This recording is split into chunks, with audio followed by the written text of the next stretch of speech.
औज़ुबिल्लाहिमिनश्शैतानिर्रजीम बिस्मिल्लाहिर्रहमानिर्रहीम। सामीन व नाज़रीन मोहतरम अस्सलामु अलैकुम रहमतुल्लाह। आप देख रहे हैं वर्ल्ड वॉच न्यूज़। मैं हूँ कैसर ख़ान। नाज़रीन, हिज़्बुल्लाह और इसराइल की 14 माह से जारी जंग 60 रोज़ा आर्जी जंगबंदी के एक मुआहदे पर रुक गई है। सवाल यह है कि जंग किसने जीती, किसने हारी। इसका सवाल का जवाब, जितना ये सवाल आसान है, इसका जवाब भी आसान और सीधा सा है कि जिसने जंग रोकने की अपील की, जिसने कहा कि हम आगे जंग नहीं करना चाहते, ज़ाहिर है वही जंग से थका, वही जंग से हारा, और वो कौन है वो सब जानते हैं। लेकिन दूसरा इसका अहम सवाल ये है कि इस जंग बंदी अगरचे आर्जी है, लेकिन शराइत क्या थी, किस शराइत पर ये बंद हुई, और क्या फ़रीक़े सानी ने वो शराइत कबूल की या नहीं की। हम आज इस मौजू पर बात करेंगे। हमारे साथ मौजूद हैं सीनियर सहाफ़ी जनाब सैयद राशिद अहद साहब, जिनको पहले आप हमारे प्रोग्राम में अक्सर देखते रहते हैं। मुख्तलिफ चैनल्स पे वो अपने तजज़ियात बयान करते हैं और नाज़रीन को मुस्तफ़ीद करते हैं। मैं जनाब राशिद अहद साहब को शो में खुश आमदीद कहता हूँ। और राशिद साहब, मैं ये आपसे पूछना चाहूँगा कि ये जो मौजूदा सूरत हाल है, इसको अगर हम देखें तो हिज़्बुल्लाह ने इसराइल से जंग जो शुरू की थी, इसके यानी गज़ा काज की वजह से शुरू की थी, और जंग बंदी की जो शर्त है, इसमें अहम शर्त जो है ना, वो उन्होंने गज़ा से इसराइली अफवाज का इनखला रखा था और हमले बंद करना रखा था। तो ये बताइए कि ये जो आर्जी जंग बंदी है, इसमें क्या ये शराइत शामिल हैं या नहीं है, या क्या सिनेरियो बन रहा है? देखिए, ये जो बिस्मिल्लाहिर्रहमानिर्रहीम, ये जो सीज फायर का फैसला है जी, वो प्योरली एक लिबनानी फैसला है। सही। चूंकि लिबनान का एक बहुत ही अहम हिस्सा है हिजबुल्लाह, जी, तो उसने जो है उस पर साथ किया है। सही। तो कहने का मतलब ये है कि हिजबुल्लाह जो है इस्लामी अहदाफ की अलंबरदार रही है, सही। और उसकी वजह से वो लिबनान की खुद मुख्तारी, चाहे वो सियासी खुद मुख्तारी हो, चाहे इक्तसादी खुद मुख्तारी हो, उसकी भी अलंबरदार रही है। सही। चौथे हम देखते हैं कि और उसको इसमें शक नहीं है जरा बराबर सही कि इसराइल जितना इस्लाम और मुसलमानों का दुश्मन है, उसी तरीके से खुद यानी लिबनान के अवाम, जिनमें मुसलमान, शिया, सुन्नी, ईसाई और दीगर कम्युनिटी के लोग हैं जी, और दीगर मज़ाहिब के लोग हैं, उनका भी वैसा ही वो दुश्मन है। सही। और ये लिबनान की खुद मुख्तारी का, हर तरह की खुद मुख्तारी का और उसकी सकाफती क्या कहते हैं शनाख्त का भी वो उसी तरह दुश्मन है। सही। अब देखिए, जब हिजबुल्लाह जब तक जंग लड़ रही थी, क्या कहते हैं, खुद लिबनान की खुद मुख्तारी और दिफा के हक में, सही। तो वहाँ जो है इसमें हिजबुल्लाह के यानी इस जंगी हिकमत अमली से सभी गोया के हामी और खुश थे। सही। और अभी भी ज्यादातर लोग खुश हैं और हिमायत में। सही। अब रहा कि ये जो अमेरिका और उनके अलाइज, वेस्टर्न कंट्रीज या रीजनल कंट्रीज में जो उनके अलाई हैं, जी जी, वो करते ये है कि लिबनान की हुकूमत, लिबनान की अफवाज और कुछ जो हैं और उनके जेर असर जो बहुत सारी शख्सियात हैं, उनके जरिए जो है वो इस बार उन्होंने काफी कोशिश की। सही। कब कोशिश की? उस वक्त कोशिश की जब हिजबुल्लाह ने ऐसे सेंसिटिव और स्ट्रैटेजिक यानी के बेसिस को इजराइल के अड्डा बनाया और सेटलर्स की आबादियों पर यूरिश की, सही। तब अब इनको अपने वजूद के हवाले से कॉन्फिडेंस ये लूज कर चुके हैं। सही। यहाँ तक के इनके पुष्टपनाह अमेरिका और यूरोपीय ममालिक भी कॉन्फिडेंस लूज कर सके कि भाई हिजबुल्लाह जिस तरीके से यूरिश कर रही है सही। वो जो है ये तो इसराइल का वजूद जो है मलियामेट हो जाएगा और ये यानी कि अब ये कोलैप्स और के दहाने पर पहुंच चुका है। सही। तो उन्होंने फिर जिस तरह के शुरू में यानी 27 सितंबर से पहले जी जिस तरीके से इनकी एम्बेसीज ने, इनके कॉन्सुलेट्स ने और इनकी यानी कि यूरोप, अमेरिका और खित्ते के दीगर अमेरिका नवाज ममालिक की इंटेलिजेंस एजेंसीज ने जिस तरीके से काम किया, बल्कि आपको याद होगा कि हिजबुल्लाह ने इसराइल के कई जासूस पकड़ के दिए वहां की हुकूमत को जी, और हुकूमत ने उनको इसराइल के हवाले कर दिया जी। तो ये उसी दौर में जो है ना, वो कुछ इन्होंने, अमेरिका ने ये कहा कि हम चाह रहे हैं कि सीज फायर हो गजा में और इसमें उसमें, तो थोड़ा सा नरमी यानी कि थोड़ा सा ओपननेस हिजबुल्लाह के लीडरों में हुआ और थोड़ी सी उसमें हुआ। तो और ईरान भी अपने हमले को जो इसराइल के जो उस पर उसको इस्माइल हनिया और इस पर होना था, उसको जो है वो उसने थोड़ा सा डिले कर दिया कि अमेरिका ने यकीन दहानी कराई थी कि कुछ हम कर रहे हैं इसे। तो लेकिन वही है कि अमेरिका और उनके जितने भी यानी बिलखुसूस इसराइल एक नाकाबिल एतबार ये हमेशा जो है वो इस्लामी मज़ाहमती तहरीकों ने इस बात पर जोर दिया और इस बात को ये किया कि वो हमेशा से, लेकिन अगर वो लचक न दिखाएं उनके ऑफर्स पर, तो फिर ये होगा कि आलमी फोरम पर इस मज़ाहमती तहरीकों को मोरीदे क्या कहते हैं इल्जाम ठहराया जाएगा और खुद आवाम में गलतफहमी पैदा की जाएगी मुतल्लिका मुल्क के हवाले से, चाहे वो गजा हो चाहे वो लिबनान हो। तो इस वजह से ये रियायत देने पर मजबूर है। इसके नतीजे में क्या हुआ कि बात चल रही है कि भाई अब कोशिश हम कर रहे हैं, अमेरिका की तरफ से ये यकीन दहानी कराई जा रही है कि हम कोशिश कर रहे हैं सीज फायर की, जंगबंदी की, और इस दौरान नेतन्याहू अमेरिका के दौरे पर जाता है और अक़वाम मुत्तहिदा ही के यानी साइड लाइन से वो ऑर्डर देता है कि बंकर बस्टर से ये यानी कि सैयद हसन नसरुल्लाह को का खात्मा कर, जी जी, है ना। तो कुछ उनके पास वहाँ की इंटेलिजेंस एजेंसीज जो है यूरोप की, जो अमेरिका की वहाँ काम कर रही थी, और वहाँ के कॉन्सुलेट्स जो अमेरिका और यूरोप के और एम्बेसीज का बड़ा हाथ था उस हवाले से, कुछ यानी इंटेलिजेंस और इंफॉर्मेशन की तबादले का इसराइल के साथ और अमेरिका के साथ। अरब इंटेलिजेंस भी शामिल थी इसमें, शामिल थी, बिल्कुल शामिल थी। अमेरिका तो इस पूरे जराइम में इसराइल के जो कुछ उसने गजा में किया, लिबनान में किया है, उसमें पूरे तौर से शरीक है और मुजरिम है। जी, तो सही है। अब ये देखिए कि एक आर्कियोलॉजिस्ट है वेस्ट बैंक का, है ना।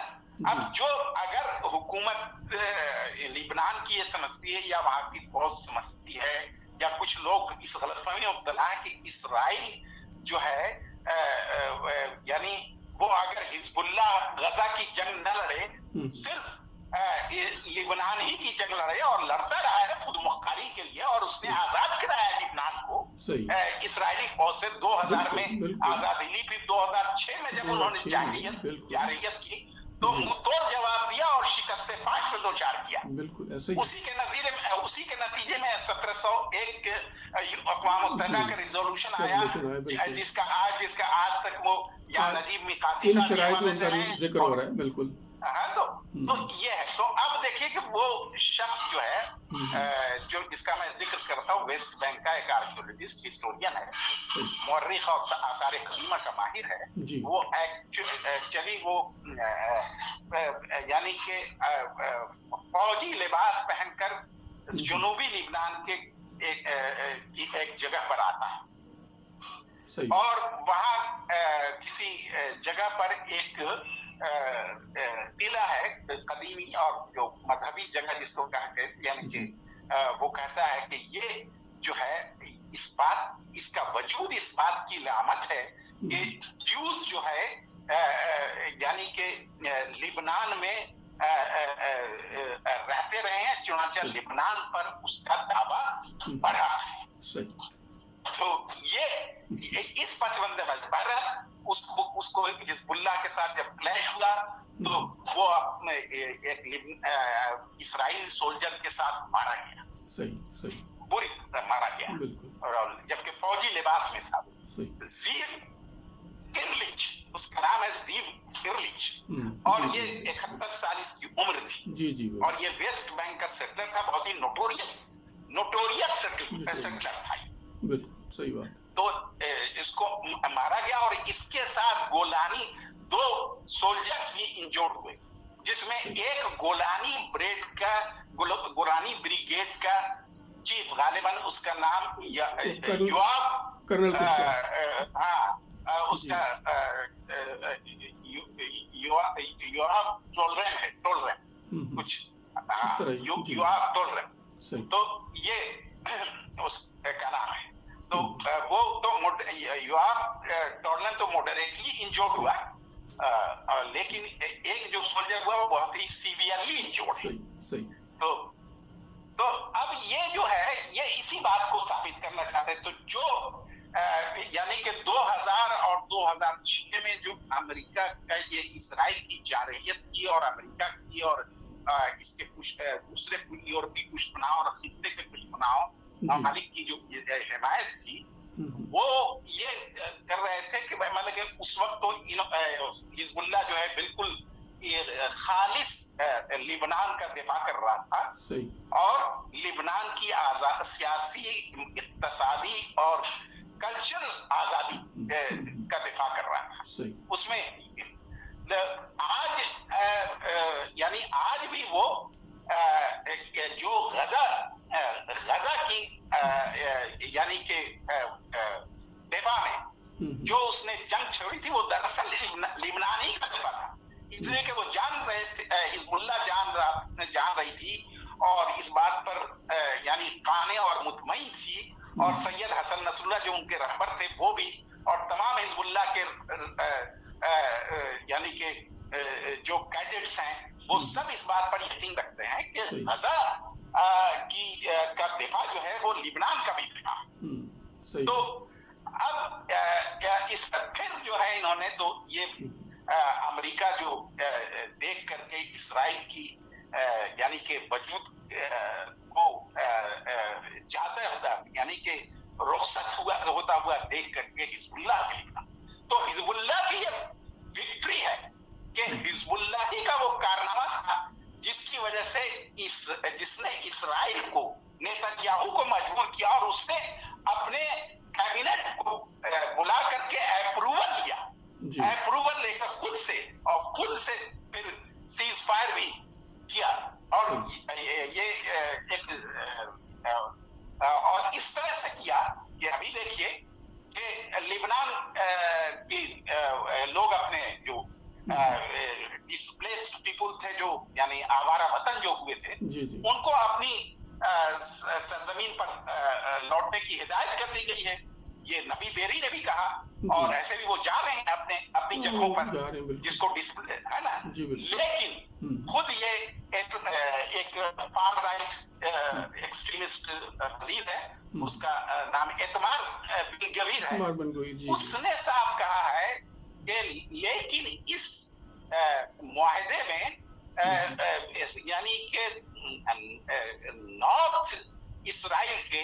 नॉर्थ इसराइल के सेटलर्स को, लाखों सेटलर्स को वापसी की इजाजत नहीं है। उसका कोई ऐसा उसमें शिक नहीं है, उसमें कोई ऐसा शिक नहीं है। तो ये भी हिजबुल्लाह की विक्ट्री है। हिजबुल्लाह की विक्ट्री है कि हिजबुल्लाह ने उनको, यानी वो आए थे साउथ लिबनान के बॉर्डर पर घुसने के लिए, साउथ लिबनान में, ये नॉर्थ इसराइल के में उन्होंने अपना पड़ाव डाला था और घुसना चाहते थे, लेकिन हिजबुल्लाह ने उनको इसमें पूरी तरह नाकाम कर दिया। और वहां इतनी कैजुअलिटीज और फैटेलिटीज, इतनी हिलाकतें हुई, इतनी अम्बात, इतने जख्मी लोग पुश्तों के पुश्ते लग रहे हैं। बिल्कुल बिल्कुल। तो अब जब ये बात हुई तो बड़ी तशवीश फैल गई मगरिब में, अमेरिका में, यूरोप में, इसराइल में तो थी, यानी कि मातम और सोगवारी का समय हर जगह था, हर जगह एक ये था। तो इसकी वजह से इन लोगों ने बहुत सारे तो कहते हैं कि अहमद वहीदी होते हैं जो अभी कुछ दिनों यानी कि आगा रईसी के कैबिनेट में क्या कहते हैं, इंटीरियर मिनिस्टर से वजीर दाखिला थे, और वो एक सिपाह के आदमी रहे, और खुसूस सिपाह का जो कुद्स विंग है कासिम सुलेमानी वाला, उसके भी वो ये रहे। तो आज उनसे किसी ने सवाल किया कि क्या ये लिबनान का जो सीज फायर है वो गजा तक भी वसत इसकी यानी कि यानी गजा को भी अपने इसमें लेगा, अपने यानी अंदाज होगा, गजा पर भी असर अंदाज होगा, वहां भी सीज फायर की बात होगी। तो क्या अमेरिका ने इस तरह का कोई मैसेज कन्वे किया है? तो कहा कि मैं इसको कंफर्म नहीं करूंगा, लेकिन ट्रंप ने यानी या अमेरिका ने इस तरह की बात की है कि हम गजा में भी परसू करेंगे, यानी इसी तरह के यानी कि सीज फायर जंगबंदी। तो उन्होंने भारत तक कहा कि लेकिन अमेरिका पर एतमाद नहीं किया जा सकता। सही। राशिद साहब, यहाँ पर मैं आपसे एक सवाल ये करूँगा, जैसे आपने कहा कि ये यानी जो जंगबंदी बेसिकली यानी जो मुआहदा हुआ है वो तो लुबनान के साथ हुआ है, यानी हिजबुल्लाह के साथ नहीं हुआ, और इस वक्त तक हिजबुल्लाह की कोई ना तो स्टेटमेंट है, ना कोई रिटर्न कोई चीज़ है, कोई चीज़ नहीं आई। यानी हिजबुल्लाह बिल्कुल बरी ज़िम्मा एक साइड पे है, यानी उन्होंने कोई चीज़ फ़िलहाल किसी चीज़ को ओन नहीं किया। और आपने कहा कि उन्होंने लुबनान की अपनी सॉवरेंटी के लिए उन्होंने इसी को कबूल किया। इससे पहले हम ये देख रहे हैं कि ईरानी जो मुख्तलिफ जो उनके अहदेदार थे, जैसे कि बाकर कोलीवाफ हैं, उसके बाद इनके वज़ीर ख़ारजा, और इसके बाद अली लारेजानी, ये सारे लुबनान आगे पीछे यानी इनके दौरे हुए हैं। यानी इसका मतलब ये हुआ कि ये गुफ्तगू उस वक्त ये चीज़ चल रही थी, यानी ये चीज़ हो रही थी उस वक्त, और ये बात हो रही थी, यानी कोई ऐसा मसला होने वाला था। यानी इसमें फिर ईरान भी इस चीज़ में शामिल हो रहा है कि ठीक है, ये जो जंगबंदी हुई है इसमें ईरान को भी एतमाद में लिया गया है। अच्छा, अब बात ये आती है कि हिजबुल्लाह ने तो कोई किसी किस्म का कोई अपनी स्टेटमेंट या कोई उन्होंने इसको ऑन ही नहीं किया, देखा जाए तो कोई उनकी स्टेटमेंट है ही नहीं है किसी किस्म की भी। तो ये एक यानी इम्कान फिर हो सकता है कि किसी वक्त जाके फिर हिजबुल्लाह दोबारा इस जंग को शुरू कर दे। अगर हिजबुल्लाह जंग शुरू करती है, ज़ाहिर है उसके ऊपर कोई ब्लेम भी नहीं होगा। देखिए, हिजबुल्लाह तो एक यूनिटी की अलमबरदार है ना लिबनान में। सही है। अच्छा, वो हत्तल हुसा इस बात की कोशिश करती है कि वो उस हकीकी इस्लाम की अलमबरदार है जो कि किसी फिरका वारियत, किसी इसमें वो लिबनान के आवाम का और लिबनान का मुफाद देखती है। जी जी, है ना। बिल्कुल। तो जाहिर है कि उसने ये जंग इस वजह से शुरू की थी 8 अक्टूबर से, जब 7 अक्टूबर को गजा के आवाम ने एक बहुत ही मारकतुल आरा इक़दाम किया था, एक शुजाना इक़दाम किया था इसराइल के खिलाफ। उसके बाद जो बमबारी शुरू की है इसराइल ने गजा पर, तो उसके बाद दूसरे ही दिन से यानी 8 अक्टूबर से हिजबुल्लाह भी इजराइल को, तो हिजबुल्लाह तो अपना काम इस तरीके से किया कि उसने इजराइल को मजबूर कर दिया घुटने टेकने पर, और जो नेतन्याहू इतना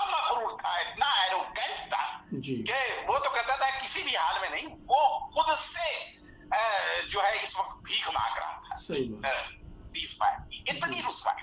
और हिजबुल्लाह तो बिल्कुल ये है। तो ये जो पॉज है, एक आया है एक्शन में एक पॉज, वो भी एक टैक्टिकल और हिकमत अमली के तहत है हिजबुल्लाह की।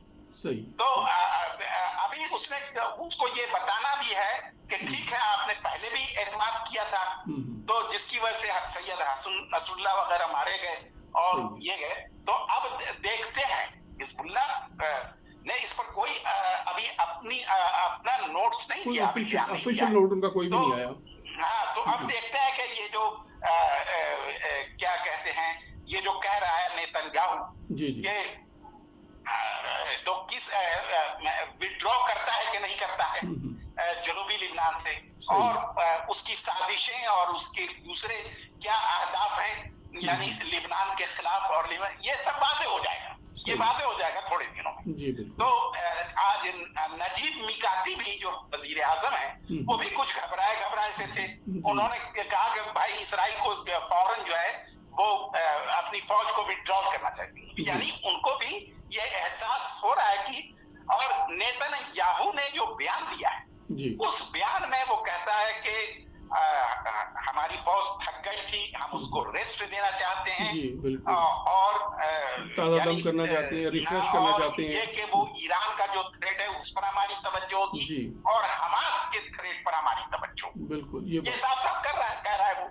अच्छा राशिद, यहाँ पर एक बात और भी अहम है कि इससे पहले नेतन्याहू ने ये चंद दिन पहले, यानी 3-4 दिन, यानी 24 तारीख से पहले उसने ये कहा था कि हिजबुल्लाह के पास असलहा ख़त्म हो गया है, इनके पास अब जो है ना वो दिफाई मामला इनके उस तरह से नहीं रहे, जो मजबूती थी ख़त्म हो गई। यानी वो एक तैयारी कर रहा था कि कल अगर बात होती है तो फिर हम ये कहेंगे कि हिजबुल्लाह के पास असलहा ख़त्म हो गया था, इसलिए उन्होंने ये हमारे साथ ये की है, ये जगबंदी की है।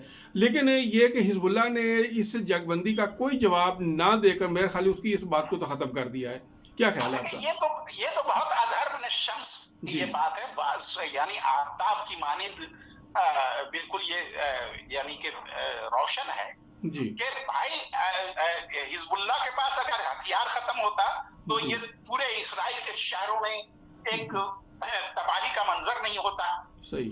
और इस तरीके से सेटलर यानी कि 40 लाख लोग जाके क्या कहते हैं बंकर में नहीं छुपते, यहाँ तक कि बड़े बड़े ऑफिशियल यानी नेतन्याहू तक को बंकर में छिपना पड़ा और किसको नहीं करना पड़ा। तो अगर हिजबुल्लाह के पास असलहे की कमी है तो ये तो एक बहुत ही मस्खरे की बात होगी, मस्खरे की बात होगी और इसका मजाक उड़ाया जाएगा अगर कहे नहीं। वो बात नहीं है, बात सिर्फ यह है कि इनको माने के जो क्या कहते हैं क्या कहते हैं लेपिड ने जो बात की, जो साबिक वजीर आजम भी हैं और एक पॉलिटिकल अपोजिशन के लीडर हैं, कि यानी हिजबुल्लाह के यानी हमलों ने, हिजबुल्लाह के अटैक्स ने, सीवियर अटैक्स ने उसको ड्रैग किया एक एग्रीमेंट के लिए, यानी कि नेतन्याहू की कैबिनेट को, और जिसमें ये था कि वो नॉर्थ इसराइल बिल्कुल तबाही से दो चार था, वहां के सेटलर्स की जिंदगी कोलैप्स हो रही थी।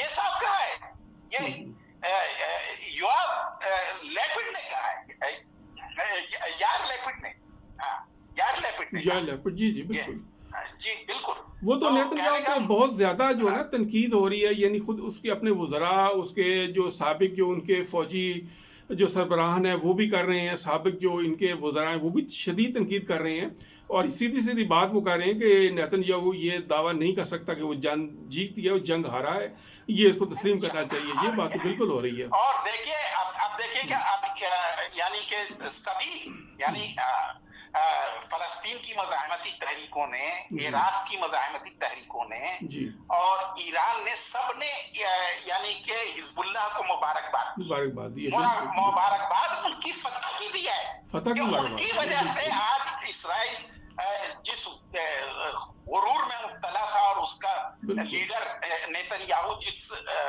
यानी इस किब्र का इजहार कर रहा था, वो यानी खाक में मिल गया। बिल्कुल खाक में मिल गया, तो उस पर दिया है।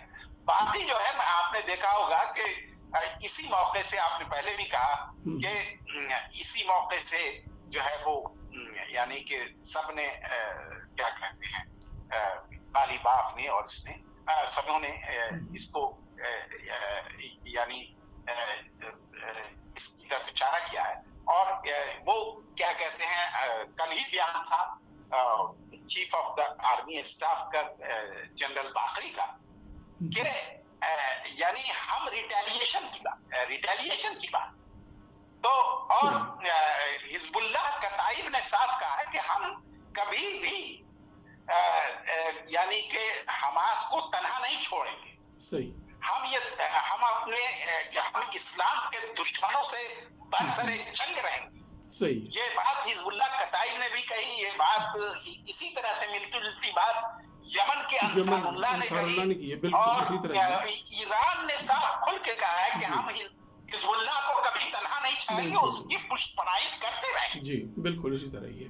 तो अच्छा राज साहब ये बताइए कि ये बहुत ही एक इंटरेस्टिंग फेज है जी बिल्कुल बिल्कुल। और इस जंग से मजीद जो है वो मुजाहमत आगे बढ़ेगी बिल्कुल। और इसराइल और उसके पुष्टपना अमेरिका और बाज़ यूरोपीय ताकतों को मुंह की खानी पड़ेगी इंशाल्लाह। बिल्कुल। और ये बताइए कि यानी ये जो अब 60 रोज है, 60 रोज के बाद आप क्या देख रहे हैं, ये जंग दोबारा शुरू होगी या आगे इसका मुस्तकिल हल निकल आएगा? भाई मसला ये है कि ये तो मुस्तकिल हल निकालना, ये तो अमेरिका यूरोप की बाज ताकतें और खित्ते की बाज इसराइल नवाज ताकतों के पास है, समझा ना?